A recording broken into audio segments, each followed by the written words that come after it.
नमस्कार, निवेदक विठ्ठल पवार या माझ्या यूट्यूब चॅनलमध्ये आपल्या सर्वांचं सहर्ष स्वागत।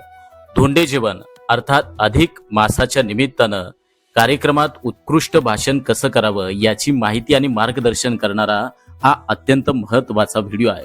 त्यासाठी हा व्हिडिओ शेवटपर्यंत पहा आणि आपल्याला जर प्रभावी सूत्रसंचालक आणि उत्तम वक्ता व्हायचं असेल तर निवेदक विठ्ठल पवार याच यूट्यूब चॅनलला आता सबस्क्राईब करा। भाषणाला सुरुवात करतोय। आजच्या या पवित्र अधिक मासाच्या मंगल पर्वात श्री जानूबाई मातांच्या कृपेनं आयोजित या धोंडे जेवण कार्यक्रमात उपस्थित असलेले सर्व मान्यवर, माता भगिनी, ग्रामस्थ आणि सर्व भक्तगणांना माझा सस्ने नमस्कार।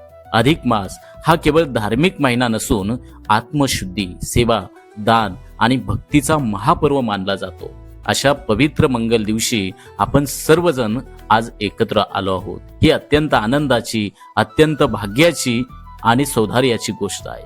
आपल्या संस्कृतीत अन्नदान हे श्रेष्ठ दान मानले गेले आहे। धोंडे जेवण ही केवळ भोजनाची परंपरा नाही, तर ती जावयांप्रती प्रेम, आपुलकी आणि भक्ती याचा सुंदर संगम आणि संस्कृती जोपासणारी आहे।